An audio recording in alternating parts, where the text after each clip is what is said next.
You've stolen from Ugandans, yes. You've looted from Ugandans. Ugandans have been very patient. Local government, public banansi babadde bagumikiriza. Kati mu bwemwesukkulumya ensi ejja kubakkakkanya. Ensi bwe batebakakkanyiza olw'amaanyi ge mulina emmundu, connections, ebizimbe muguze biyitirivu e Bulaaya, mu munyago gwe mubba wano, muguze investment a lot. Waliwo omukulu gwe gwemmanyi gwe eyanyagulula wano sente z'eggwanga ali mu kuzimba ebyalo n'ebyalo e Dubai. Ensi era egenda kutuuka bwensi bwe balema okubakkakanya Katonda ajja bakkakanya. Te polisi entambuza engendo zange egende enoonyereza ogwayo nze ndi wa saidi. Kati omukungu wa gavumenti yabba wano, omukungu wa gavumenti yabba wano ali yayiwa ebizimbe Dubai. Bonna ababba wano babiwa Dubai. South Africa zimolu zonna abesingayo z'Abannayuganda baziteekayo. Ne Kenya kati bayikutte ne Ruto bakwataganye ne Ruto anti bazijja mumwe. You the poor people who think that these people own your country ne mubavunamira igwe n'otunulira avunama ne gwe bavunamira n'ogamba I wish they knew bakola batya bagende eri igwe buli mubbi ali wano kubanga buli mubbi ali wano alina power no authority. Tewali libiriti alina power no authority wano mubatuyambeko ate nze nkuyambeko nti local government park paaka yange nayo bagirabanga boolaba kabaluni kabaluni we kabwatuka ng'omuyekanga mubwekanzire ng'agamba tekali significant because what can we do? You brought a system, you built a system on looting and stealing from your country. Nenze kyembadde nkugamba be humble. Mwegulumiza waggulu muli bakitalo nnyo bwe bajja mu bitundu n'obalaba bambi bano abalombi ababatambulirako n'olaba omulombi atamuta nokati ono kimanyi nti ono yamufuula omulombi mu nsi ye. Some of you to be rich but because of these people. Ati kakati gwe nkugambye nze nkunyonyodde nze ndeese ne nkugamba nti when I saw the former right honorable Mama Mbabazi kati mukozi munda mu government jali yesimbye uko nga ndaba bamuharasinga ne nkamba please don't take it just slightly. Some of you mwabalabye Mbabazi ne mutusowooza mbu tekigenda kubatukako kigenda kutuukawo nga buli nsi gye mulaga babayiggayo obugagga bo banansi basobola bujjayo naye you seem to be inciting the people against abakungu ba government. Kati nze nkugambye nti I feel bad nga ndaba omuzeeyi bamutwala emisinde ku miggo wuya nga mutwala emiggo kubanga nali badde kina message kiraga. It has a very big message. Mr. Museveni and your group, these are not hooligans as you think. These are not pigs as you think. Okay. These are Ugandans. Okay. Let me hear from you. Ati ekyembadde nkumaliriza nakyo bannayuganda bano b'obalaba tobayita balalu nti oba basiru. They are passing a message to you. Yes, you've rooted everything from our country. Why can't you first go home ne mwenjoyinga services? Nze ngompita Honorable Luttamaguzi balina kumujanjabira America. If I have authority and power, I can put a very good hospital in Uganda. Do you know that Uganda has some of the best doctors in the world? Uganda eringa chupa bonna bali mu malwaliro ge Kenya mabega kawo owekitiibwa right honorable speaker Kadaga bwe yalwala twagendayo okumulaba ne musaasizi nga Kadaga akyali speaker parliament twagendayo nonali bu musaasizi n'ababaka ba parliament abala 15 twali mu committee ya finance musaasizi n'atugaa tugere tulabeko ku former speaker Kadaga nga akyali speaker by then yali mu ddwaliro lya Aga Khan n'okusangayo nga people Ugandans abantu ba doctors very good doctors in South Africa. Ugandans waliwo doctor omu amaanyi nnyo ali eyo Port Elizabeth ninga bonna mubalemeseza ensi yaabwe mu bano beesukkulumya mbuba kitalo nnyo waliwo agambye wano nti honorable bagambe ko kyosiga kyokungula era bakungulira ddala ate mwe temunabakungula mu abakyali wano. I wish you nti ensi tugiryako makoola ne mutatemula ne mutabba obusungu bwaki buno honorable obusungu fete tubona abantu bebatulaze balaze honorable we have no future. Ugandans have no future. Aba basajja nga bakyaliwo kati bataddewo ne generation y'abantu baabwe balowoozesa nti bannansi abala balina kuba bubi abasigadde balina kuba makomero bakuttibwa. Okay. So we nsi ki gye wali olabye nga omukungu wa gavumenti agenda ne bamugoba ebweru ng'ate mulwadde nze nakirabako mbuuza nsi ki Nigeria aba Nigeria bagoba agabbiga ewaabwe France ne bagatwala emisinde eti liiryo polisi yeetaasa tomuttira wano kakali adde kugamba tutuuka tutya kubanga bwe babanga n'abantu bennyini ababulijjo baweddemu okulumirirwa oli adduse Uganda omulumirirwa wakuwadde gwe honorable bakuyita honorable. Are you really honorable? Listen. You were president, His Excellency. Are you really excellent? Omuntu ayagala kutaasa bulamu bwe adduse mu ggwanga lye oba avudde mu ggwanga lye agenze ewasinga obujjanjabi okusinziira ku ye awone nga tojja kufuna bujjanjabi. That's being so rude. Kakati gwe ekyo kiri rude mu makaago. Bw'oba olimanya abasajja bano obukyayi bwe batadde mu bannansi ne be batuula nabo wali ku kakeeka nga banywa cyayi baga fe tumanyi we tubahandolinga ekisooka tebatwagalangako ekyokubiri tebatwagalizangako ekyokusatu kye basooka okulowooleza kutemuloba oba kutta kati we bamala ebyo buliriza ebigambo byange bw'oba n'ak'obugagga konna kalina kuba kaabwe. Why did you have wali olabye wano omugagga asustaining obugagga bwe mu gavumenti ya Museveni eno okuva jambo yinza yadde abadde akola nabo ompeeyo omugagga ogwo waliwo bannaabo obugologoosi bwabwe bakozesa ne baba baneddiza ebintu byabwe batandika na lutalutala nati kyenkugambye mpaayo omugagga nze nkulage nti abagagga gavumenti z'emabega baba retaininganga ne babeera n'obugagga bwabwe mpaayo omugagga omu gwomanyi mu gavumenti eno yajja ne Museveni n'afuna obugagga bwe nga mugagga waali ng'akyabukuumye gombulire nti omugagga ono mulabye abasajja bano bamuprotectinze ate naddala nga toli waabwe banoonya ne bakuyita mu musolo ne bayitawa naleeta emmotoka zange they gave me 2 vehicles very brand new vehicles. Omusajja n'aŋŋamba nti emmotoka gye basaba omusolo gwa miliyoni 600 mmotoka gyeyo ne mugaasaba omusolo gwa miliyoni 600 millions nti bagitadde mu system ise new vehicle tebagiraba therefore baagala musolo gwa miliyoni 600 mga zizeeyo zaali 2 zizeeyo ne bazizaayo eri ebweru omuntu n'ogula emmotoka omutwalo gumu ogwa $1 ne bakusaba omusolo emitwalo 2 kitundu ng'abo baba baagaliza munnansi buli gwe balaba agaggawadde babuza oyo waffe wabasi waffe tunoonya akakkulizo konna tumutte buli wamu bataddewo oluseke batadde oluseke mu nnyanja yaabwe batadde oluseke ku lukalu lwabwe buli bizinesi gyola bagitaddemu oluseke batadde oluseke mu byobugagga by'omutaka batadde oluseke bweru w'eggwanga ezo zonna embasi z'olaba ziriko bantu baabwe bataddemu enseke bwe bati n'otuuka ku embasi eyo ng'oli muna Uganda naye nga bakulaba ng'ekyozira nobuza this Uganda is at our embassy lwega yes nti naye yabateekawo he has power and authority. N'olwekyo yabagamba nti bwe mulaba muna Uganda oluseke oluseke tolumanyi gwe lumusiramu oluseke gwe lumusiramu for lwaffe abakatuliki tumanyi oluseke lw'amalwa oluseke olunywa omwenge omuganda oluseke olunywa kati gwoli musiramu oli wa soda kako kaba akaseke negwamu oluseke buli wamu bataddewo oluseke amalwaliro gonna bagataddemu oluseke esente ezijja mu ggwanga bazitaddemu oluseke esente ezijja mu palamenti zetuyisa bazitaddemu oluseke n'olumala emyaka 2 nga tolina governor wa Bank of Uganda a governor 2 years a sovereign state has no central governor bank emirimu tegitambula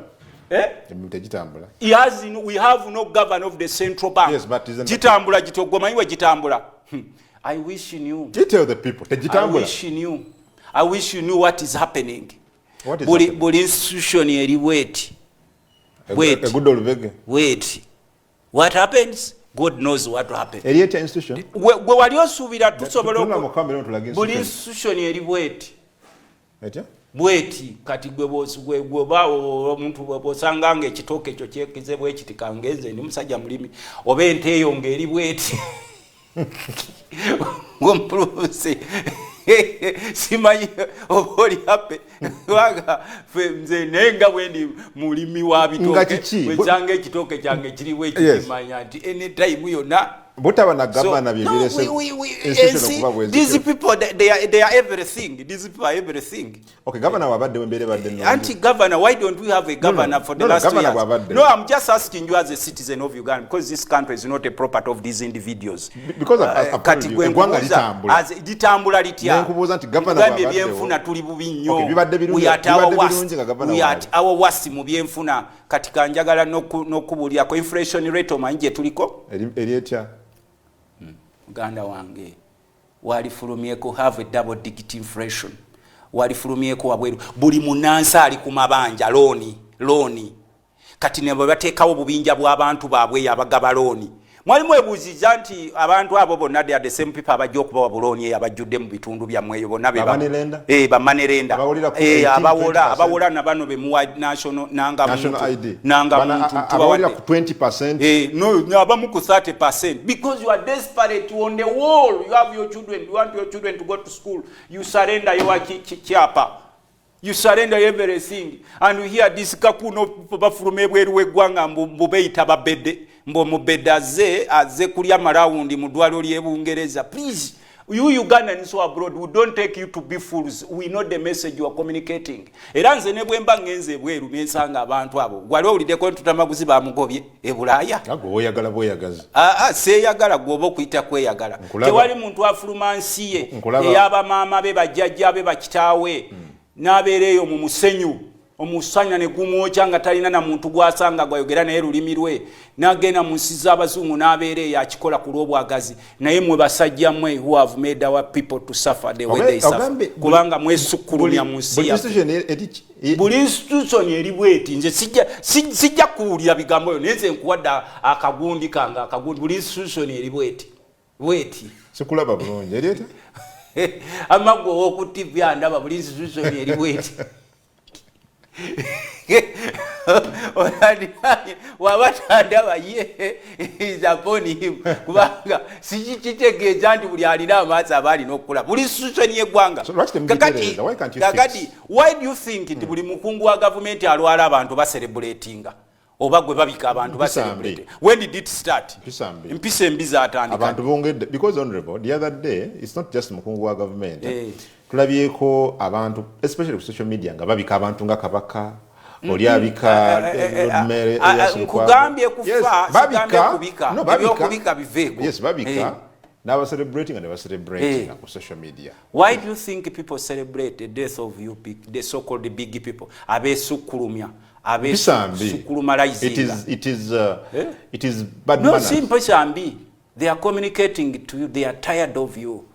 They are tired of you. They are tired of the situation. Kati nze gwe omanyi mu buzibu bwammwe mugenda ne mutunuulira just literally kungulu. Sina kya bulombolombo si kya bulombolombo si kya buntu. Nti omuntu afudde. Si kya bulombolombo. Celebrating. Why do you hate si kya bulombolombo. Si kya bulombolombo naye ensisira bwekwata omuliro. Uliza sebo. A dead body. Omuntu afudde. When ogenda ku social media noja embutu n'okuba n'ozina. If that is not bad bulombolombo bukyuse. Empisa ze muyisa bannansi nabo bakyusiza obulombolombo. Gwe musajja Muganda? Oli Muganda gwe? Omuganda agamba enswa bw'ekyusa amaaso naawe okyusa envubo.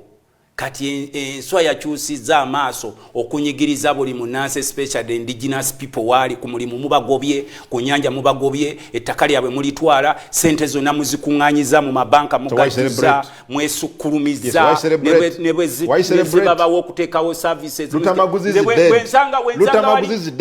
why should I celebrate? Gwe wali olabyeyo omuntu wa Luttamaguzi kaliba gwe baselebrating era ng'afudde mpaayo omu.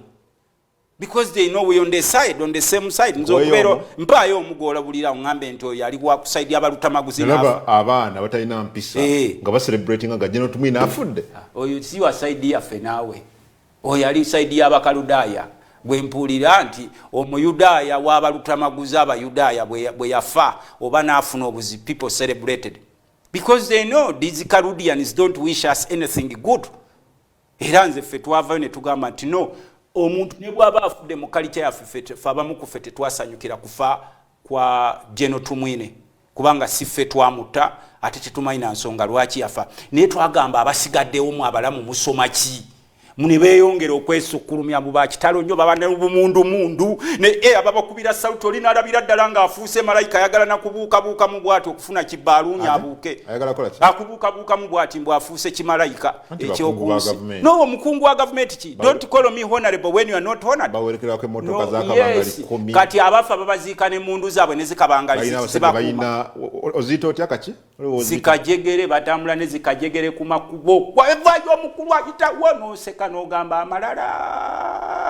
amalala naye tetubanenya kubanga abamu mwali temusuubira kubirabako ebyo yensonga lwaki mulaba mukola amalala n'osanga omukulu azze okushopinga emmundu zikookingiddwa n'obujaani ali mu supermarket mbu omukulu azze kushopinga ne bagirlfriend be n'olwekyo emmundu zirinako kyonuka ne ku malaalo gendowooza ziribeerayokko kati ffe ababimanyi we have gone through search tutambula mu nsi ne tulaba nti bw'ogenda e Germany teri agala kumanya nti pulezidenti w'e Germany ayiseewo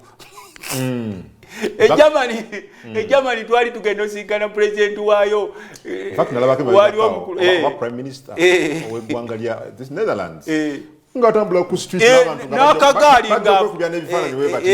ng'avuga akagaali ne wano osanga omusajja nga bagamba musimanyi ono state minister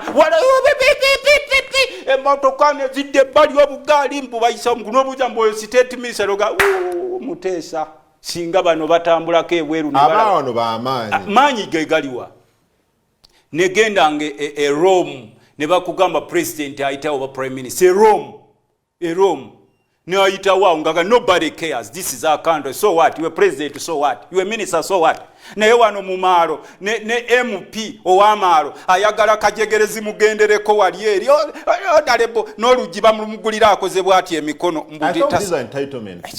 entitlements of what agoge gambye ge malala ag'okwesukkulumya nkugambye ffe tugenda mu nsi ezikuze nali egindi nali of recent e UK nali e UK nga ngenzeyo nali nayo emikolo gye baali bampise mu palamenti yaayo ne baleeta abakungu fakti nali ngenda ne mu lubiri lwa Charles nga tebanamufuula king mbasada waayo omukyala simanyi madivani ne mbasanga ne bagamba eno delegation egenda twerekera kencha okusinkana Prince Charles yatuwadde omukisa ogenda omusinkana simanyi bakuyita okuwaaba olutabaalo lwabwe ne mbagamba no I want naye n'abakungu be nasanga nga bajja just in a humble way.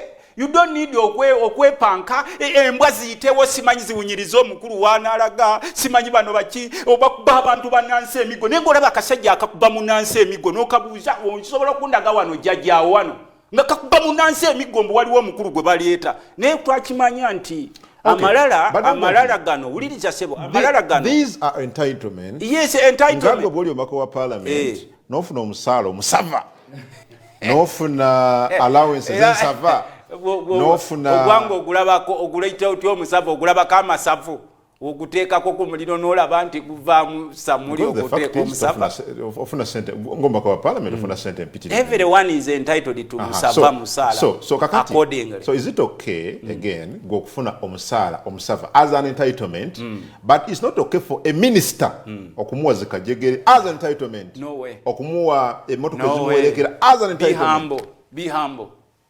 The Bible talks of being humble. Be humble. Mukakane.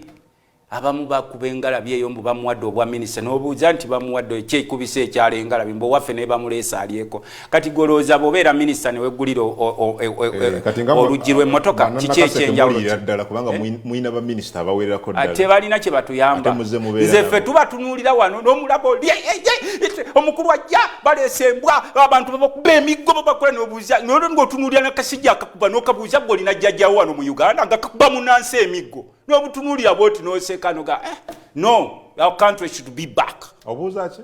N'ombuuza nti gwakuba omuntu wano olina jjajjaawo wano mu Uganda ndowooza mutera okubula baalabe eyo ku kkubo okube waliwo omusajja omu yakuba omulalu nali ngula n'entebe zengulira omukwano gwange mu Germany yali azze wano nga na hotel nagamba ajja kwegula entebe ze awo kubiri omukulu omu atera okola programu yaffe sebo mukulu Museveni ono ng'ayitawo ne bakuba omulalu ne bamukuba waliwo omusajja ali apaakinze akamotoka awe ebbali nga yakalese naye azze eggula ntebe naye ng'ali eri munda akyekinga quality z'ayagala ne baggula akamotoka k'okukasika ne babuuza ani ayitawo wano ono kubanga ne mukama waffe Yesu bwe yali ayingira Yeruzalemi he was humble yayingirira ku ndogoyi si ku ndogoyi lwaki olowooza teyagira ku mbalaasi nejjanga esamba bwete ejja esamba nagira ku kalogoyi bwati mpola because he was humble gwe kwefuula ow'ekitale nnyo bino byendaba mwefuula ki right honorable prime minister alagidde teri opposition kuyingira malwaliro n'omusekerera n'omugamba maama ofaaki n'ensi nga musekerera ne mugamba maama ofaaki n'ensi so what you were Saba minister so what no I'm asking you a Saba minister of what of the country of Uganda the country these are Uganda leader of government business parliament jotula you were leader of government business not by authority from Luttamaguzi sinze nakuwa bobango leader of government business position mu protocol atuliza I don't care protocol yo nze protocol manyi ya Katonda gwe toli mu katuli kife tumanyi protocol za Katonda kitaffe n'omwana ne mwoyo mutukufu tumanyi za Katonda abasigadde protocol zammwe yabagana kuteeka byabufuzi malwali setaga kumanya protocol gyentunulya ya service delivery nti bwe mu protocol mu service delivery tugamba omuntu oli eyatwambusa gwe tulina okutandikirako negwe boleeta protocol mu byamalala gano mbusimanyi motoka abamutula baba beetikkira n'obutebe buba n'atuulamu n'oseka n'ogamba mukama amalala mangi bw'otuula ku ntebe ey'omu kitundu ekyo n'ofa kino kyekizibu kyenina nammwe abayigula oluvuganya gavumenti nze obuzibu bw'obeera nange nkubuulira mazima kamalirize obuzibu bwe nnina naawe honorable Luttamaguzi ne banno bwe muli ku oluvuganya gavumenti ebyobufuzi mubitutte almost everywhere taamu ewedde government yasuubiza nti taamu eno ey'okubiri mu masomero tewagenda kubeera ku hikinga bisale by'amasomero era nevayo kyeyayita maximum nti teri kusuka sente bwezi yes now I expected mwe by honorable Luttamaguzi abalumirirwa abantu taamu because there is nothing amasomero gasigale n'okusingawo I expected you to focus so much on this. Mobilizing government Uganda ku bintu nga bino. Nange ekyo kyenjagala. Muri ku byabufuzi mu malwaliro. Nange kyenjagala. Honestly, for example, leader of opposition yali agenze mu malwaliro ebuyikwe kola yoki. Kakati nze leader opposition sinze mwogerera naye at least kamwogerere ko kamwogerere ko sinze mwogerera akola bibye nange nkola byange kankuulira ebibakosa direct basuubira mmwe okukola what's wrong with the leader of opposition okugenda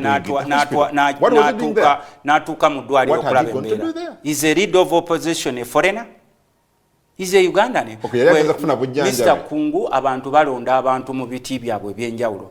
Nze bwe nsanga prime minister nga alina oba agenze ku project ya government manya agenzeyo for the good of Ugandans. Bwe nsanga nobody is demanding government okutuukiriza byasuubiza ku masomero. Gwe oli janze kyenkugamba a hospital, a school, an infrastructure as long as it belongs to government. We are the government, you and okay, me. So you had what had you gone to do there? Kati again anti kyembadde nkunyonyola lopo muna Uganda agenda n'atambulako mu bitundu by'eggwanga n'alaba nti abantu betukulembera bafaanana batya. Kati lopo bw'asanga eddwaliro nga liri mu mbeera gye lirimu. Is concerned is a Ugandan. Ng'ogyeko bino ebyammwe bwe babasiriwaza mbu bano abali mu gavumenti ba kitalo nnyo olw'okuba bajja n'emmundu buli kimu balowooleza mu mmundu. Temula wamba teka webisango kakati lopu gwe omukuba namawulire in fact omazeemu n'amaanyi nsanyaladde okubaga nti mujje ebyobufuzi mu malwaliro okugamba nti bw'olaba lopu oba omukulembeze ataliwo NRM ng'agenze mu ya gavumenti n'okiraba negative. Don't misinterpret this. Mbuuza ekisitula mmwe abali ku oluvuganya gavumenti mugende mu malwaliro mukuŋŋanya abasawo baga kino na kino kiri bubino enkya ne beekalakaasa ne balekawo abalwadde nga bwe twakiraba mu ddwaliro erugazi muba munoonyaayo ki? Why do you incite workers? Because for example mu kesi ya Rugazi abasawo beekalakaasa oluvannyuma lwammwe okwogera nabo. So are you helping the situation or you are actually wasting this? Nti singa babadde bamanyi abe Yerusalemu baalitandise okwekabira n'abaana baabwe mpuuga bw'asobola okwafoodinga better health care But what do you think Mpuga cares for the ordinary what person? Did it change? Muntu wa wansi. What did it change? Yes. Kati kyogamba Mpuga we yagenda yabagamba nti mwekalakase oba temufuna sente. There is that suspicion. Kati Mpuga yalagidde ne ba intani okwekalakasa. Okimanyi kungu. Yes. Mti some of the most humble people abanyankole. I didn't know until when I went to South Africa and I met some Banyankole, even when I went to Mbara. Abantu abasinga okuba humble Abanyankole people. But you can't tell. I think it's really some of the most humble people we have in Uganda Abanyankole. You know why? Bwe bakubano bano yawula bana abeeyita Abanyankole n'Abanyankole. I'm telling you the real Banyankole, not these people call themselves Banyankole, but when they are not. Naye they are very humble. Mr. Innocent, Mr. Mujungu, I greet you. I send my greetings to you. Orije.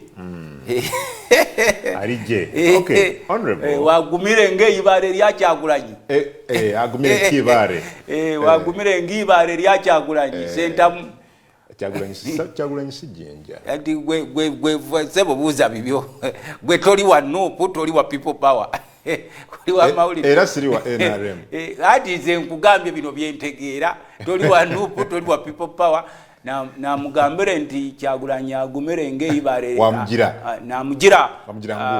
na kugira ngo Mujungu na kugira ngo Kyagulanyi yagumire ng'ibare. By the way, do you know that I was given a different name? Wabadde manyiga nasatu. Kungu Ali Mahad Adam banyongeddeko Barimbalala. Teweetuma nga manya gataliga gwangalyo. No banyongeddeko. Okwongerako kuba kwagala. Banjagala. Nayo muwale Mbalala, nayo mukyale Mbalala. Ndi musajja mufumbo. Nedda nti mu abasiraamu omanyi oyinza okugamba nti wafunye ekihaki kyo Mbalala eyo. Abakodomi ne bakwongerako Bamujungu, which is not bad. Okay, honorable. Eggwanga liri mu kukungubaga. Incident eyabadde Kasese mulimu ku masomero, police njo yatugambye nti 42 people bafu. Ate nga ku bano kuliko abayizi 37. I looked at some of the photos shared on social media. They're very disgusting. Disturbing. Very disturbing, rather. Very, very disturbing. The situation seemed to be tense. Mbadde mpita mawulire gona ku lwaliro nga abayizi mu masomero e Kasese n'abasomesa badduseemu. Baga obusajja tebukomawo ne butuusaako ekibambulira. I don't know what this speaks ku security ya Uganda. Should we say nti wabadde lapse mu security oba abayeekera bali more sophisticated? Ekisooka nange enkungubaga nnyo olwe tulaba bannayuganda ddala bali very innocent ng'abo nga battibwa. Neewuunyiza lwaki abayeekera balumba ssomero, kubanga abaana b'amasomero tebali mu politics, tebali anything as regards to politics. Netwebuuza lwaki balumba ssomero. Ate question marks ezijja lwaki nti mu mbeerero bamutadde ne bamuggyako emisango lwe yazzeeyo mu lubiri lwe. Baana abayeekera bwe balumba. Ne tulaba enyiike nti UPDF weeri ne we balumbye waliwo kilometers 2. Ndowooza barracks weeri ey'amagye na bano we balumbye waliwo kilometers 2. America yali yawoninga Uganda nti terror alert n'egibawa nti waliwo abateekateeka okulumba. Ne Uganda n'ekidismissinga and took life to be usual business. Kati bw'olaba bambi abaana abo abali innocent ne battibwa, bakadde baabwe ne babalekaawo, kitaddewo ekifaananyi kibi nnyo eri Uganda. Ate ffe tubadde nga tugamba bannayuganda, an attack on any region of a country is an attack on all Ugandans. An attack on Kasese is an attack on all Ugandans. Tewali muntu yenna alina common sense asobola kudda eri n'acelebratinga oba n'alaba nti ye ali safe ngalowooza nti kino kigenda kukoma Kasese. Nobody knew nti at a certain time abasajja basobola okuoverrunninga security yaffe ne bajja ne batta abantu. Naye ebibuuzo bikyali bingi nnyo. There are so many questions ezeetaaga okuddibwamu abakulu abali mu gavumenti. Security mukunoonyereza batugambye. Anti kye tugambye okunoonyereza bwe kutwe bwe kubeera. Incident ng'eno bw'alabe yali ekichwamba. Naye baatugamba bakyanoonyereza. Tetumanyi kiki bye kyaggwa. Incident ezaali emukula. Zonna bakyanoonyereza. Kwegamba tulina okwenyamira kungi era tubuuza abakulu bano. What has happened to our security? Kwanza emzo omubaka ba parliament abadde nga bagamba Museveni. Ne banne, think about the welfare of those men and women in uniform. Obugagga mu bukuŋŋaanya, think about those soldiers. Whether policemen, and read the statements zange. Do you think there was a lapse? Yabaddewo. What about these people in Operation Suja? Congo. Ono Operation Suja akola kye Congo. Tulwanyisa batujju ngane ADF. Ate kakati kugambye abatujju bamuyiseeko.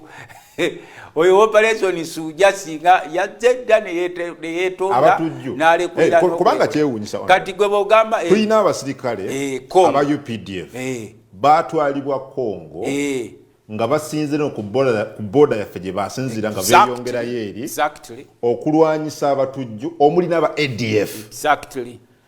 Kakati Abannayuganda beebuuza abasajja bano baatuyiseeko batya ne bajja. Anti Museveni yabagamba mbu atutte Operation Suja. Operation Suja, yes. Tumubuuza Operation Suja gitutte wa mbu Congo. Are those Operation Suja they are in Congo to protect Ugandans or they are after certain wealth in Congo? To protect.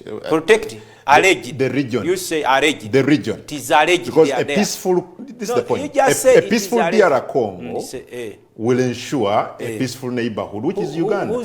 When Congo is insecure, Fababaliranye, oba region yonna, tuba mukabiga. For example, Eastern DR Congo, which neighbors Western Uganda, has more than 100 rebel groups. Right now, in regional force, East African community, they are there. In Eastern DR Congo, what are they doing? Baba iseko batya. Gwegwembuza kubaffe tukugamba it is alleged. This is Operation Suja went to fight rebels. It is alleged. I don't know. Baba iseko batya. Maybe they are there for other missions, but not to fight rebels. Kuba isewa. Twaberanga ku kusomero 1994 na mala P7 yange ekitebidde and boarding prize school. Twaberanga n'abaana be bayita metroni w'abawala. Nga walinga wa abawala abajjanga bagiyita okusoma ekiro mu prep ne bavangayo. In fact muwala wa John Kenny Lukyamuzina mpije yali edigalo waffe. Nga vangayo naye nga babuuza buli kyabeeranga ku muwala nga bamubuuza metroni yabaddewa. Era ne bagobanga metroni kati tubuuza gwe mukulu yagenda ku Operation Suja. Era mwe basajja mwe ffe tubasekerera ne tuseka. Where is Saabalwanyi? Where is Saabalwanyi? The so-called Saabalwanyi, the one who calls himself Saabalwanyi. No, bano batuju. But those are not batuju. Omayo mutuju kye kitegeeze. A rebel is different from a mutuju. Terrorists. A terrorist is different from a rebel. Did you know that? ADF, you get the distinction between ADF a rebel and a terrorist? About ADF but terrorist. Who calls them terrorists? And I saw international media. Like CNN, these are terrorists. Referring to them as ISIS. No. ISIS-linked. ISIS-linked group murders people in Kasese. Kakati ganti chenkugambye gwogamba wa ISIS. Ona kugamba ADF. Anti-ISIS linked group, which is ADF. Kakati, they are linking ADF to ISIS. Njagala kugamba. Tulwanirira aba abattibweyo naye ate tulina n'abawambi bono daily basis in Uganda.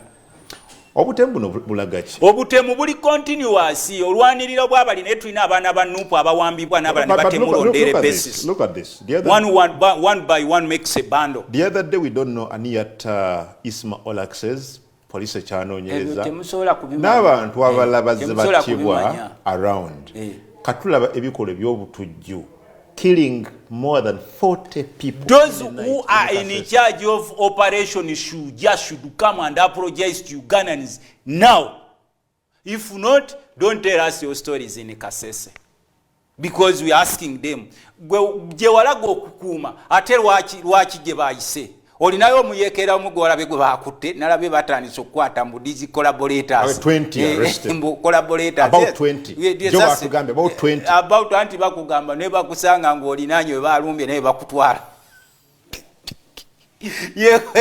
yenkola y'abana abasajja abatiitiiji kwa twabagamba ntone yeeyita saaba uliriza sebo ono yeeyita saaba lwani batutte ennyonyi zipasuwinge tezisobola sebo wali obaddeko mu military zone gwobuuzaako omusajja gwe bayita Honorable Simeon Nsubu gwomubuuze nti omusajja gwe bayita Luttamaguzi yali abaddeko military zone e Sudaani ng'emmundu zivuga ennyonyi zivuga nga ali mu UN nkubuulirako gwe kubaga tutambulangako kumanya kati bino byelikopita batwala njagala kubiwulira kubisomesa saabalwanyi mu kibira ekiri thick nga Congo tebyelikopita tebikola era babikuba nga bwe olaba babakubangako byelikopita wano ne babikomyawo emiganga ati nkugambye kati tekikujjaako common sense yo okuba nti no nti oli akwefuulirako mbu wa kitalo nnyo nkugambye mu bibira ebiri thick tebatwalayo helicopter eyo oba olina bagiyita ground operation gyogera nenda bana kubayo akasasi kamu nadde eno n'agamba zikulwanga omuyekera nanga nzijako obulago n'abutwala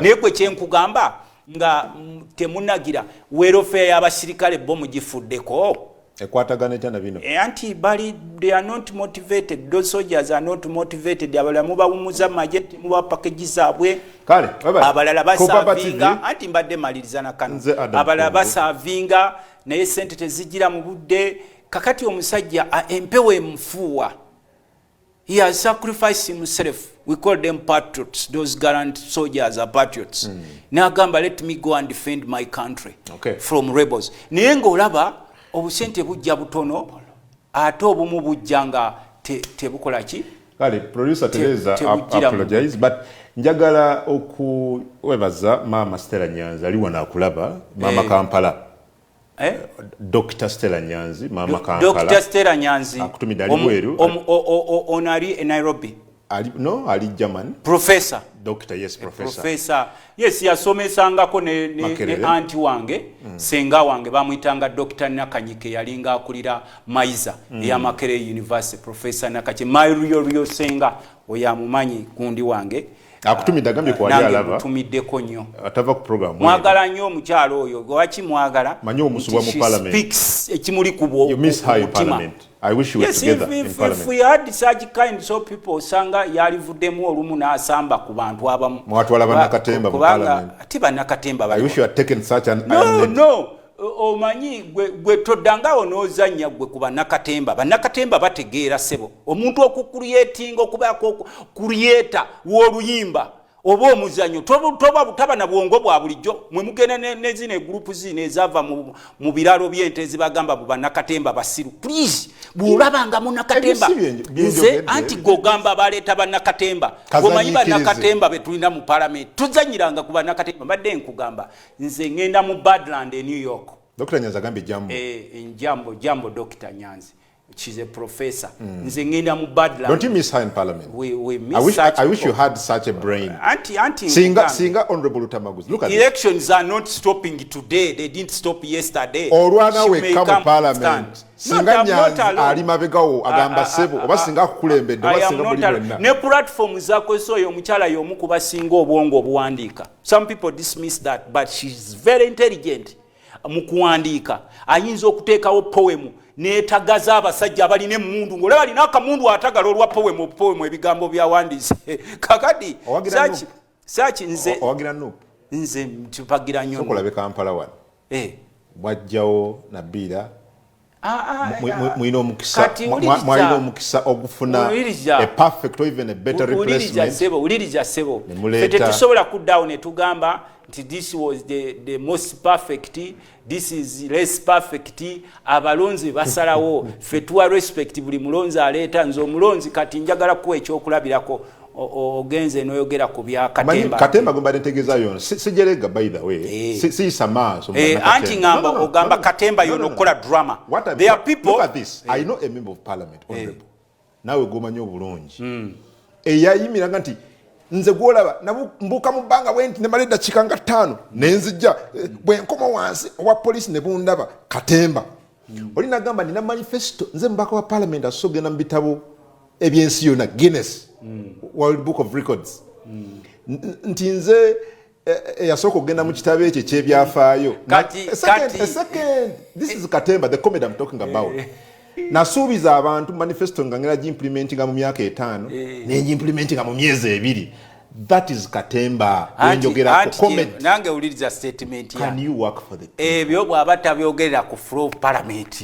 it's not on record ezo tuzita by the way stories I wish I'd uttered such statements on the floor of parliament then it count but it was maybe conversation zamwe omanyi n'abantu okubeera MP nawe tekikujjako ka buntu nze olumu ogenda n'osange waka abaana bange nga bakomyewe waka omwana wange nze asinga obukulu wa myaka 8 naye yajja n'angamba daddy nze saali sizaala byakuzaala saala nze sizaala saali sigira sente zonna z'oyina nze sina byana nze ogambye omwana wange omukulu wa myaka 8 naye bw'ajja ewaffe ewaka tabeera wano bw'ajja ewaffe ewaka namugamba kiki kyosinga okwagala ennyo nanga daddy njagala ekyesuubo ompuubengamuko nemuga nti nanja kuleeta ekyesuubo nange ompuubengamu bwe nkuubamu ku kyesuubo nga nange ompuubamu kati nze bwonsanga ewaka nga omwana wange ankutteko ansindika ku kyesuubo nange nemala ne museete oyinza oga eno palamenti yatusala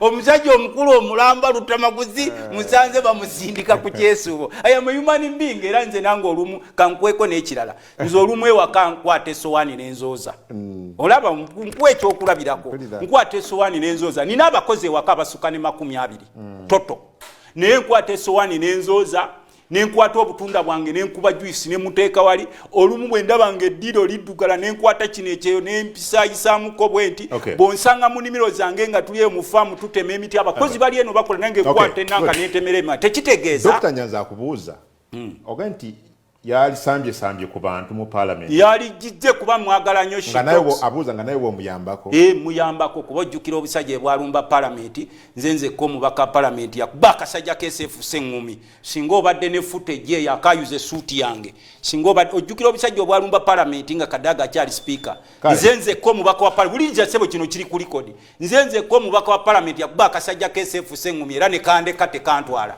kakati nali badde muyambako naye nga bwomanyi ebyo byonna bibeerawo out of suffocation parliament kiva mu pale kuteesa naye omusajja ajjeewo kuteesa ebyamagezi kati kunguuyo alaba agamba wabeerawo Katemba kituufu gwe okimanyi nti ne mu parliament bulimu abasajja bamuyita intelligent naye nga bakola Katemba no ndyedda nkugamba bugambi waliwo bano bemuyita Dogombo ono yajja bw'ati azanya Katemba naye waliwo ne betulaba bali intelligent esokodi ng'ebigambo byayogera bya Katemba but you people you conceive them as ebitegerekeka nenga ajja buli nayogera Katemba ne museka ne muddeeka buli omu n'addeeka yes kati gwono gwogamba nti simanyoni agamba musobola okusamba nkoze manifestation nkola ki oyo olina okusooka okumuleka omugambe nti did you make that on the floor of parliament kuba bwera ku floor mwinako abajja ku floor ne boogera Katemba n'ayogera Katemba we n'agenda yes speaker akuwa n'akugamba ye honorable Luttamaguzi what do you have to say about it you know the right honorable speaker you know n'ayogera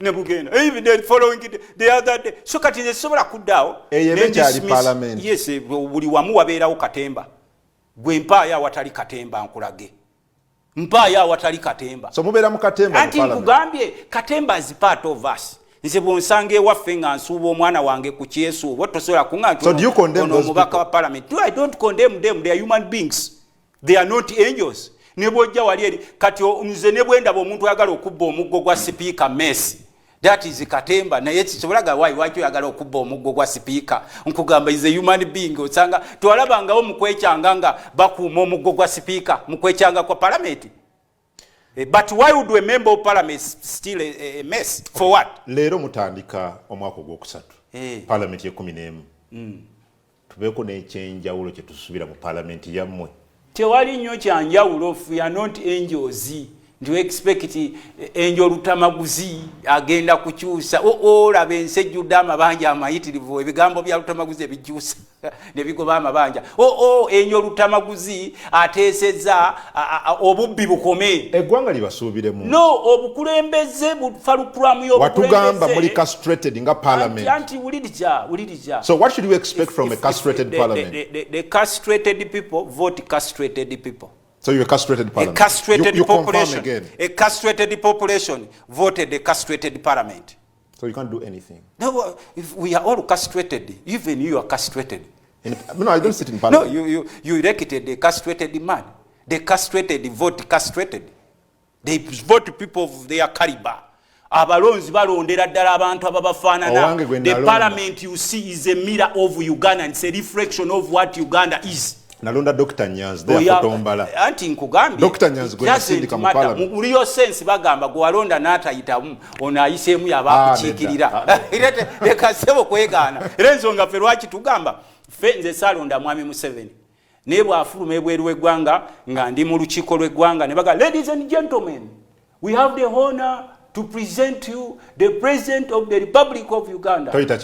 Kakati nze nkugamba ati uliza kye nkugamba nti ono yabba akalulu naye enfuluma eri uliza kye mukwekalakasa kwe tekuganda muzimu oyo mukulu Luttamaguzi enjogera gyayogeramu ya obunaanizibwa era eraga obukulembeze mu ggwanga eno ng'asobola ogikulembera singa Mukama akkiriza n'amuwa gundi n'asobola okubeera nti entebe agituulako kuba eggwanga eno yandisobodde ogitambuza bulungi. Abale oyo akwagaliza wa president. Hello. Hello. Okay, oyiseemu naye toyogera kanfuna ono. Hello. Webale kuweza Mr. Kungu. Sebo bali kuwuliza muganda wange. Ndikakoza Peter ndinajja n'akumbi. Yes mwami Kakoza. Tuyinza mubaka tukwagala nnyo. Amina sebo. Tuba tukulindiridde. Amina sebo. Era onakotafudde mu ntebe eyo babite betaze. Mr. Kungu toyanzizza. Yes sebo. Nokulamu ebadde otika oligino. Webale nnyo. Webale ndugu. Hello. Hello. Waje sebo. Yogera nnyo tukuwulire sebo. Okay, ddoboozi liri wansi. Hello. Baba TV, hello. Okay. Hello. Good morning, my brother. How are you? Very good. Your name and where you're calling from? I'm calling from Nakwero. I love the Honorable Dumas and Paul Gavin Aweko from West Nile. Aweko from West Nile. Thank you so much, my brother. Thank you. Yeah. Hello, Baba TV. Sebo. Hello, sir. Wali ku TV obwakyabazinga? Yewale sir. Webali kulaba? Kakati. Amannya go ne gyosinzidde? Alex Muwonge. Yes, mwami Muwonge. Kakati kyembuuza. Yes. Olaba kamera ziganya okulaba abantu abafiira mu gundu batta mu Kampala. Naye ate abeeri eri bagenda kulaba kitegeeza waliwo ebirime by'obutuukirizi. Webali nti kamera zo zaali wano kola mu Kampala obulungi ate eri. Hello. Wanyinyabo. Amannya go ne gyosinzidde maama? Hello. Okay, damo kube tukuli. Hello.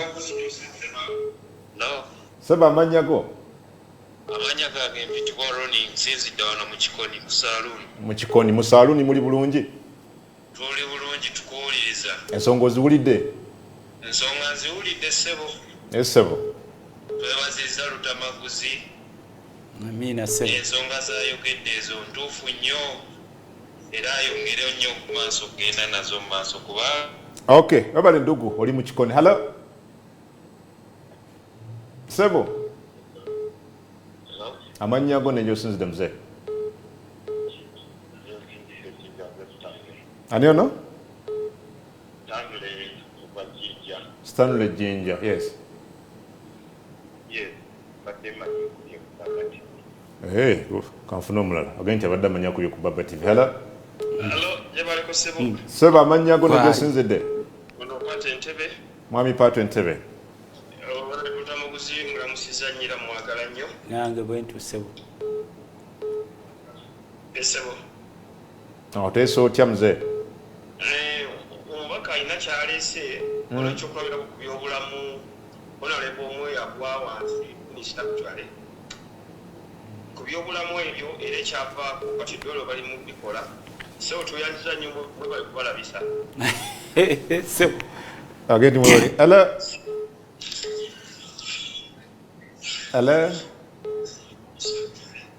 bw'oyitamu ati n'otayogera hello oli ku tv obwakyabazinga sebo bali kulaba sebo okay abantu balina okuyiga okwogera ku simu hello sebo yes mwami Seruma nebaza nnyo omubaka wange oyo mwagala nnyo ndi musajja wa Nuupu amina sebo ebikombera nyo ate bitukulaakulanya nnyo n'okulabisa nnyo abantu bagawume batukola mu binnyo nnyo naye bannyo omulimu gwakola ogambye bikuwoomera bimpoomera nnyo ate bikulaakulanya nnyo mu mutima gwange webale nnyo muganda wange nga bikuwoomera hello wanji nyabo onoyogera ne Kasozi Maako okuva Entebbe mwami Kasozi esebo kakati it is a pleasure okuyitamu kuba bulijjo njagala okwogerako newe mwami Luttamaguzi oyo he is my role model era nze siina nnyo byakuteesamu naye ebiri mu Uganda byansukkako sebo yogerako naye akuwulira kulamusizaako sebo my role model Mr. Luttamaguzi oli otya eyo ndi bulungi sebo oli obulungi naawe tuli munange banange weebale banaye I'm so glad thank you simanyi mukama yakuwa omutwe omutono naye nateekamu obwongo obunene gale sebo hello omutwe omutono gwayogerako nga sigula kyoka gwekana n'ogwamunyagwa hello oli ku baba oli ku baba tv sebo nayo gyebaliko sebo esebo abanyago nsanyuse nnyo kubanga bukyanga nkuba simu halo esebo tukuwulira kati bw'oyagala ate ompulire ojja kulemererwa tukuwulira teesa nze bukyanga nkuba simu ku tv mukama wange nsanyukidde nnyo omukulu Luttamaguzi sebo era kimpadde essanyu ly'amaanyi okulaba nga njogerako n'omubaka oyo yogera naye nange sebo nkwebaza sebo kuba essimu webale kuba simu sebo omukulu Luttamaguzi sebo mukama wange kimpadde embavu n'essanyu okwogerako naawe nange nsanyusa okuwuliza sebo otuliramu ebigambo ebinyuma weka bwe twasigazawo asobola okutwogerera nze sijja kwogera bingi mukama wange mukama akuumire amina amanya go sebo amanya nze Eryasa Katamba okuva e Makindye wano mu Dubai zone wabale nnyo omwami Katamba Eryasa Makindye Dubai zone sebo oli ku baba tv sebo bw'oyitamu kendeza ku tv ojja kuba otuli hala Sadda mukungu yes ndugu gyebaleko sebo nawe gyebaleko muganda wange kakati omanyi kyembadde nteesa ani ono sebo ono Lawrence nkubidde mbalala Lawrence n'ogamba ki nje sebo ogumire kibaare nyonyo n'amaanyi mbarara neshaki kakati kyembadde ngamba esebo ndowooza bandizimba theatres nyingi baalizimbye ki bandiyongedde okuzimba theatres nyingi kuba comedy mungi nnyo mu palamenti oba mu palamenti oba mu poliisi oba mu magye olaba kati comedy bamukozemu negguna ne covid nayo comedy sajage bazimbe theatre apo nayo basatu tumalirize hello mukama we yabadde mu covid wagisebo ono Dani wano erugala lugala masanafu yes mandi Dan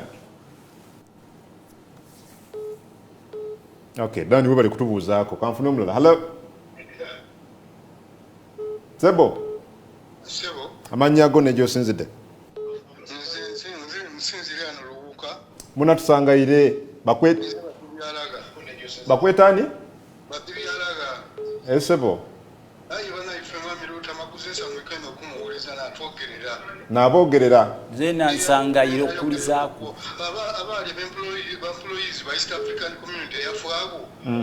Abasaadde babakuba okubaga ssente. Aye ssente dakutula nakutula neki. Tibaddi bawanga. Tibaddi tuwanga batuuzabuza bayisagale meeting gano ndigale bagandika mu baluwa gano ndigale ki. Okay, bali muganda wange. Honorable Ajabudam. Hala. Oli ku Baba TV. Hello. Kali kanfune babiri. Hello. Sebo.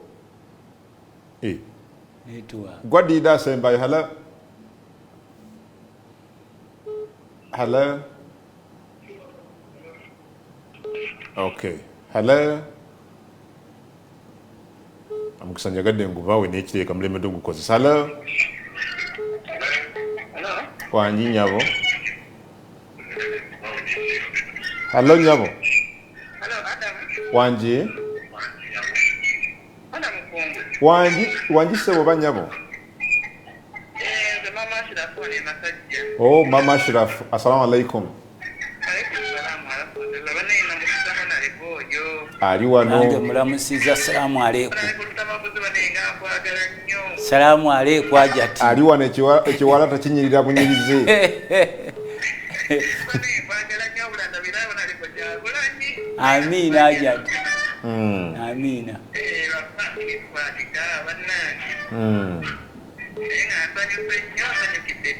Abale nnyo mwanyinaze Mama Ashraf. Kale bali kwagala Baba TV Mama Ashraf. Gwasembye sebo banyabo. Kale tata nawe je bali kusebo. Yes makanika.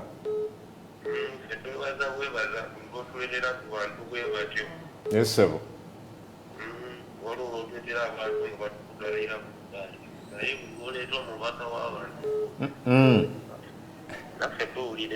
Waliwo abakudaala.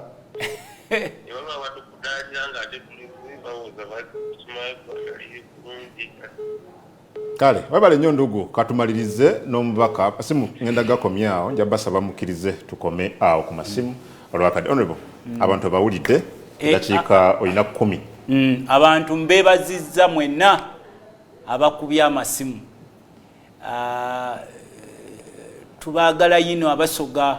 Tubenda ino. Tubenda ino aye mpulire ko oli akubye nga avaluka. Musoga akubye nga asinzidde luka. Akobye abaali abakozi ba East African community yavaawo. Kibasasulanga sente daibwe.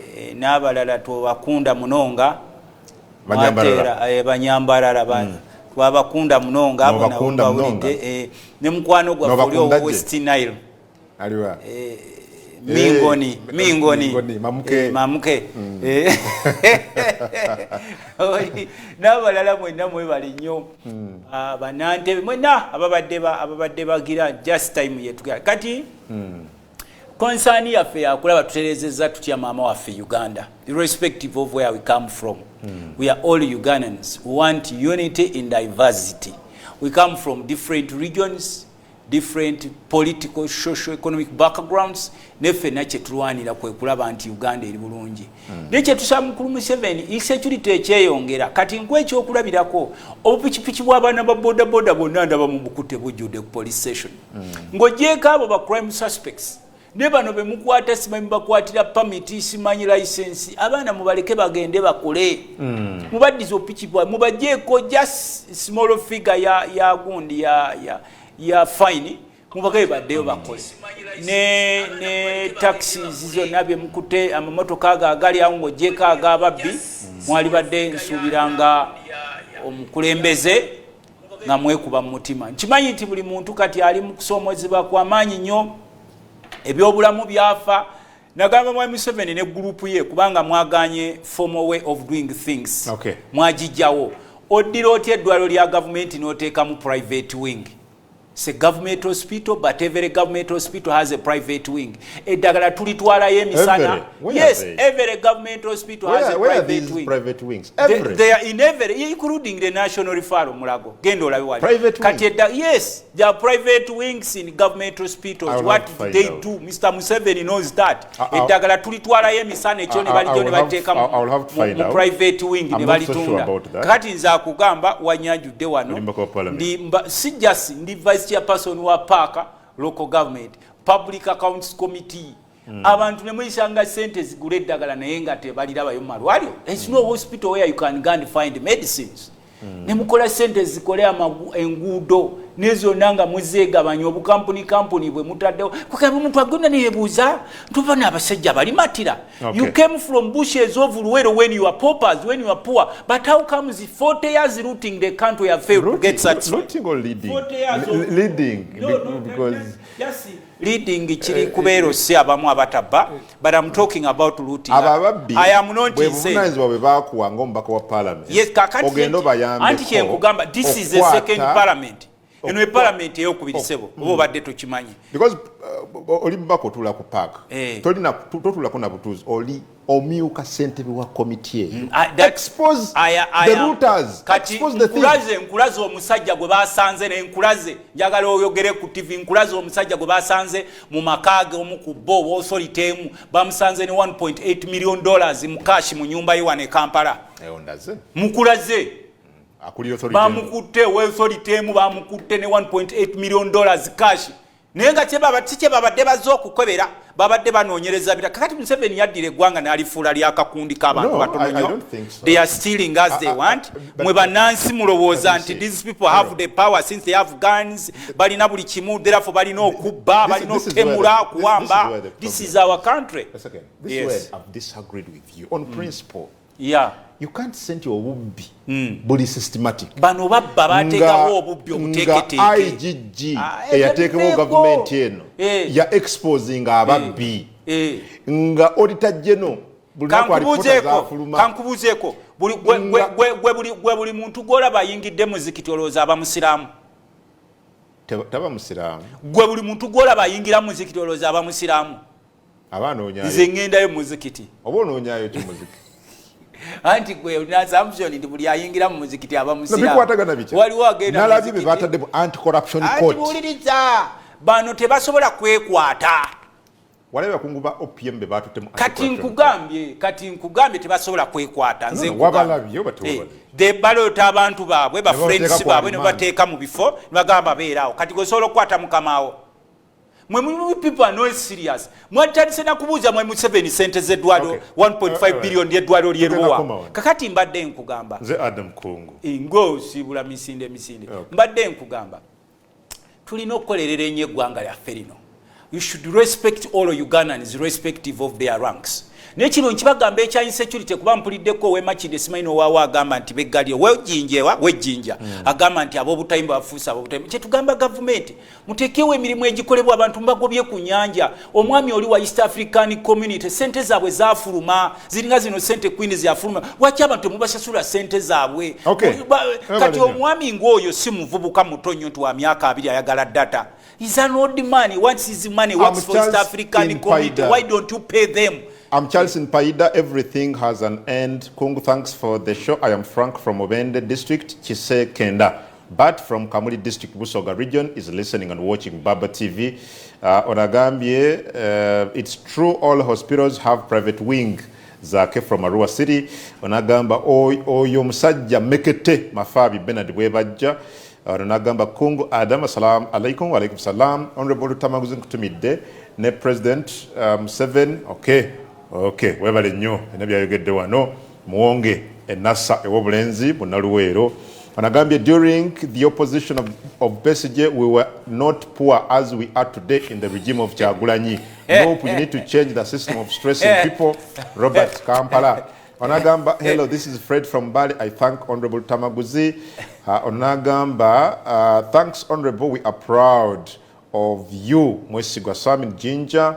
Onagamba kungu ba government mweddeko what goes round comes round. Mukolere bana Uganda okunyigiriza ba intern doctors okubba sente z'amalwaliro n'eddagala ly'Rubowa okugaana LOP okulambula n'okumanya embeera y'amalwaliro n'ebirala bifuula Amino Bota abazira ku nsonga ya health. Oscar Ali Kalungu onagamba kungu program yalera enkoledde nnyo mbaka mwongere obudde ye muganda tunasiba owonu busibi onagambye okay agambye good morning.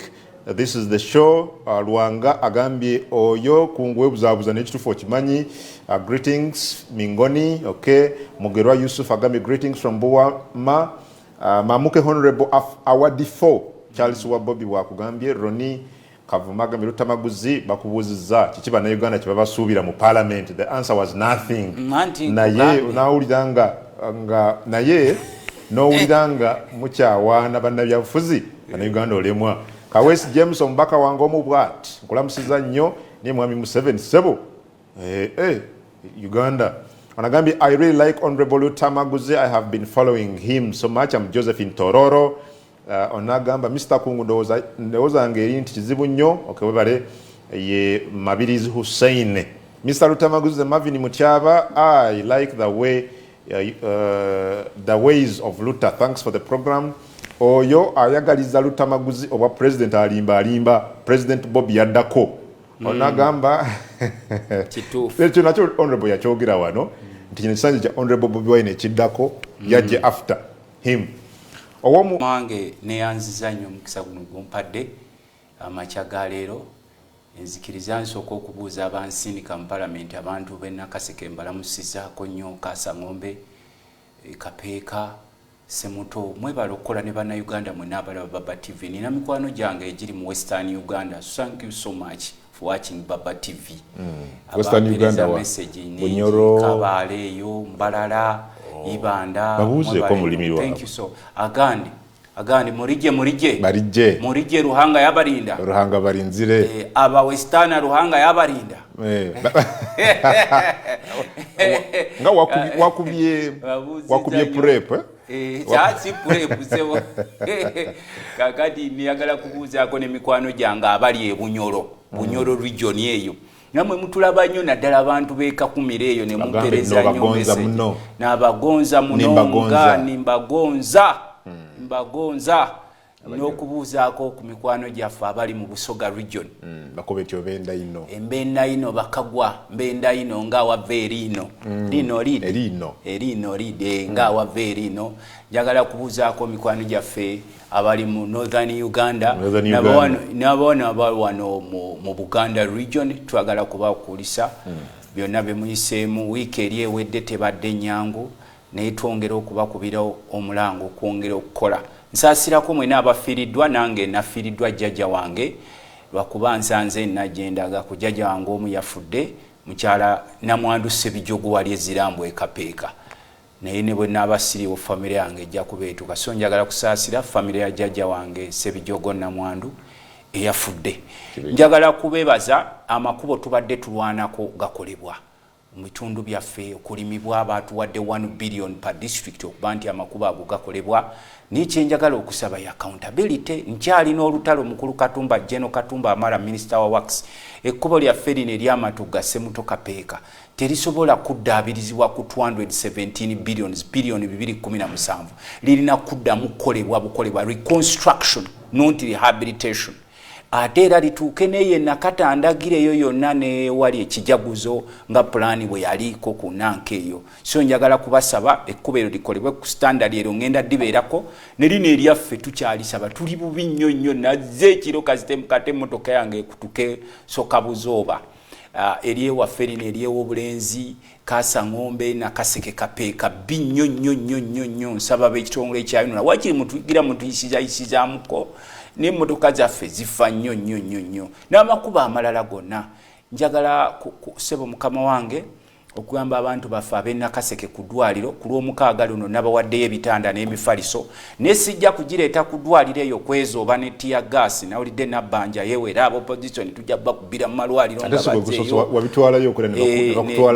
nga naye nze sijja kugwamu mutima guyamba abantu bano abatukolako effujjo wano babajjanjabira bweru wa ggwanga nga bali bubi bwe balwala bweru wa ggwanga n'abamu ebitundu gye bavaamu tebakolerayo fujjo. Nze nabuuza nti ne Museveni gy'ava ewaabwe naye mukuba abantu emiggo nga baleese obuyambi mu bitundu neera ne mubatemula oba ne mubakolako effujjo lye mukola wano. So kakati ab'e Nakaseke sijja kuleeta tiyagaasi mulwadde kufiirawo ga nti Luttamaguzi yakubiza omulwadde waffe tiyagaasi yabaddeko okisigeni n'afa. Mujja kujja ebitanda mu bikime ku kampu Luttamaguzi ku Saturday. Njagala kusaasirako sembayo nalabye omukulu wa Mama Mbabazi nga bakutwala entyaji. Mukulu wa Mama Mbabazi nga bakutwala entyaji. Mukimanye nti ensi tugiryako makoola. Ani atabalaba fujjo lye mukola wano mu ggwanga. You seem to be so supreme. You are above everything. You don't know the common man. Now you own Uganda. We are your subjects. Please. That lesson does not only go to Mbabazi and his family. Mbabazi muleke kubanga taliyo. Anti kyengamba nze mukwano gwange. Era ne mukyala we baamuwa obutwa nagendayo ne mulaba ng'engalo ze zonna ziddugadde. Mukyala we Jackie Mbabazi nga bamuwadde obutwa. So kati omuntu alencha kakati anti kyengambye nti don't be excited. So you feel happy about what No, I'm not happy. I am not happy. Neither am I sad. I'm just I'm sending a warning to these politicians here. The hooligans. That's not hooligans. The hooligans. That's not hooligans. That tried to attack him in UK. Don't taptira byange. Because we saw hooligans trying to make noise. Let's talk about it. I saw the former super minister of Uganda and the Right Honorable Mama Mbabazi being chased from a London hotel. He had gone to get treatment from London. It's a lesson to some of you politicians who have made Ugandans to be your subjects, who have made Ugandans suffer. Nti wano we muli wano wamwe we muba mwagalawo. Nze sikivumirira ate sikisanyukiramu. Tokivumirira. Sikivumirira ate sikisanyukiramu. Muliriza statements zanga nze ndi nomo. Nze bwendaba omukungu wa gavumenti nga bakufuumula entyaji nga bagamba ddayo bakujjanjabira ekiruddu. Ddayo bakujjanjabira ekawempe. Nga amalwaliro gaffe wano mwagatta mumuloza mujja fulumanga bweru ne mugenda ngeyo kubajjanjaba nga musula mu 7-star hotels. Ekyo ne balesoni mukulu mu 7 ne tiimu y'abanno. You've made Uganda so miserable. Temulowooza nti olw'okuba muvuguza ebizimbe e Bulaaya sente mulina mpitirivu e Bulaaya ezimu bababuuza temulina. Waliwo omusajja omu gwenda batuweereza ku mukutu wali wano mu Uganda alina ekitongole ekyakulira bamusanze n'akakadde kamu mu emitwalo 80 $100 mu nyumba cash. Babadde bali bakola investigation. Omukungu wa gavumenti authority kanjiteekewo authority mumujja kumutegeera abamu abamanyi sijja kumugira naka bagenze nga balina be banoonya kuba bino ebyabumanyi kakuni yagabanye eggwanga nti gwe kwata nayo kwata wanu tubalye kakati bagenze w'omukungu oyo nga bali investigation zindala ze banoonyereza ne bamusanzeeyo n'agakutiya ga $1.8 million mu nyumba cash. Mukulu wa authority sebo kati naye singa yabadde siwaabwe bano abeegaganula okulaba nti Uganda bagyegabanya bagitwala singa kati bamuse naye bamukutte ne bamugamba obeera otya ne cash. Just cash. Cash. Oba oyagala ngenda mukulagako na wano mu break ngenda mukulagako nano mu break bamusanze $1.8 million cash mu nyumba. None bamubuuza ti gine kutiya zino balina ebirala era bye babadde banoonya zite zine kutiya za dola okubala abalamu babala baleeta obuuma bwe bubala nga sente tezigola ne bagamba kakati sebo obuzibu n'abakungu ba gavumenti okugenda ebweru okufuna obujjanjabi. Yes, I have a very big problem. But you also go there. Very big not problem. you as a person. Abali ku luvuganya gavumenti. The other day nkwachakulabira kono. The other day nalaba mukwano go mubaka wa parliament munda we muli ku luvuganya gavumenti. Honorable Betty Namboze kireke ngagenda mu America on the account of Parliament of Uganda. Kati baba TV etera nnyo okuba ne bu clips bw'abantu abo nga babatwala singa mutulazeeko ka clips ko wekitibwa Mama Mbabazi nga bamuga go back to Uganda go back nga bamutaddeko emundu zimukuma bebungeze bamuga sebo tetubamutira wano omusajja mu bungereze wano ne batuleetera obuzibu wano. So it's okay mwe kugenda. I don't care who goes outside. I don't care who goes outside. Ugandans are supposed to get services equally regardless of your rank.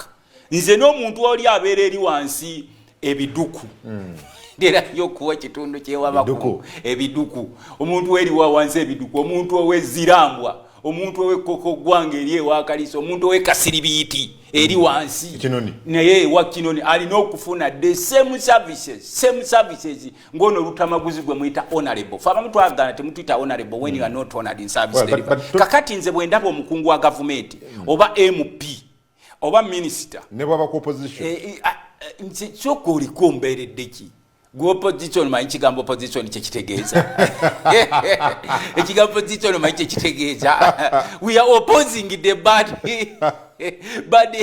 service delivery so omuntu opposing a bad service delivery yomuwayo kalivarage n'ogamba newakubadde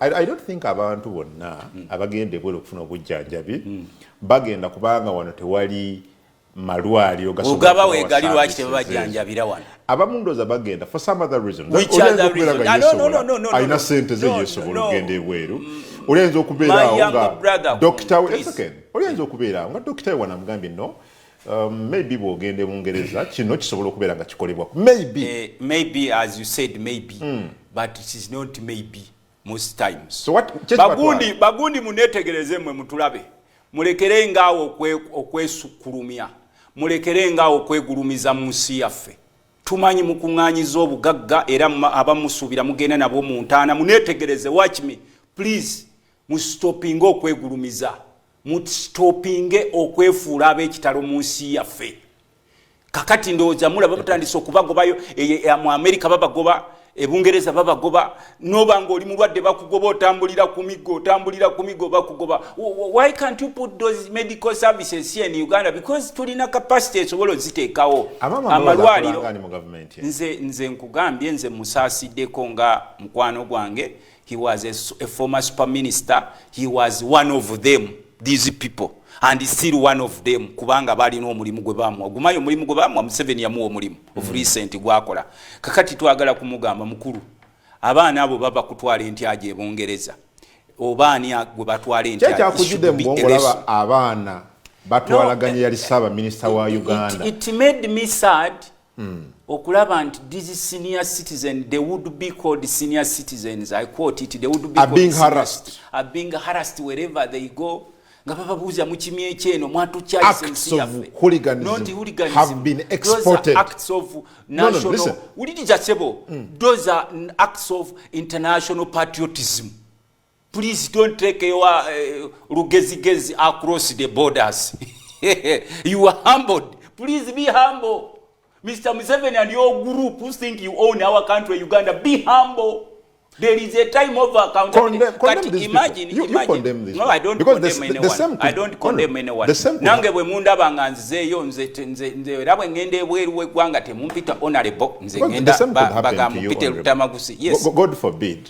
But the same can actually happen to you. No, nobody knows tomorrow. I don't care. I told you. I don't care.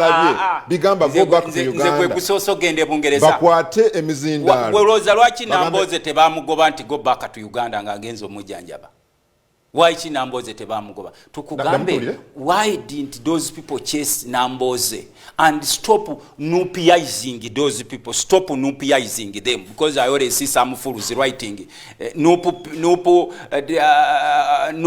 supporters chased away honorable so and so. Those are Ugandans. Irrespective of their political affiliation, just write Ugandans chased certain money from here. Do you remember what happened to the late Jacob Olanya? No, and we saw literally the same acts. Why do you think the same individuals can chase away Mbabas and they don't chase away Namboze? Why do you think those same people can chase away people within government, but they don't want to chase away people? Isn't a contradiction on your side? Which contradiction? As the opposition. Yeah. Those people you see are not opposition people. They are Ugandans living abroad. They are telling you go back and put those services you are seeking from here. So it's okay for Luttamaguzi to seek specialized treatment from the US and UK. And it's not okay for Amama Mbabazi, for Jacob Olanya, for any other person that supports the NRM government to get specialized treatment from abroad. Nkukobere mu lusogo ntegere. Nkugambye ti Luttamaguzi is in opposition, is opposing the bad services offered by NRM government. Era yole stand ne nkugamba lwaki twakuwa sente z'ekiruddu n'ozibba Kabira.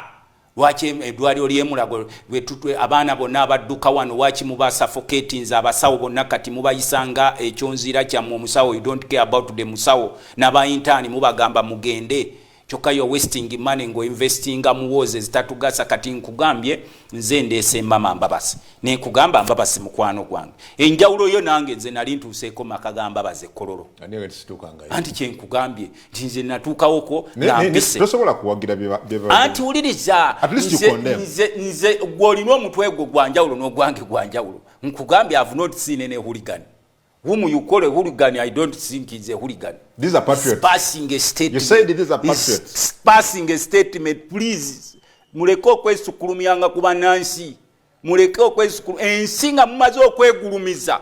Ekitiibwa, honorable, his excellency. Abo be muyita mediocres. They are the owners of this country. Did you say these were patriots? International? What? Those are international patriots. Abagamba nti Luttamaguzi daye wamwe Uganda bakujjanjabe. Fe twadduke Uganda watching oli part of the leadership.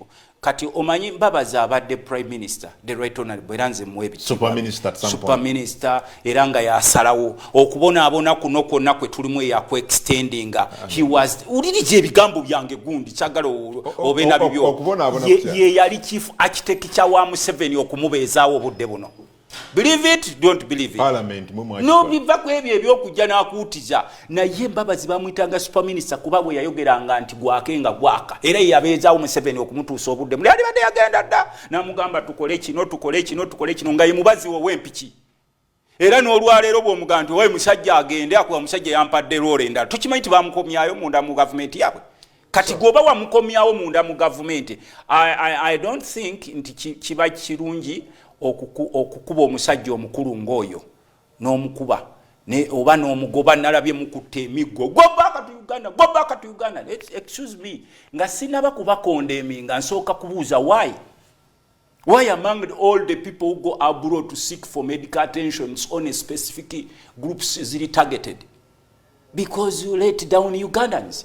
You sukrumalized yourselves. Sukrumalized.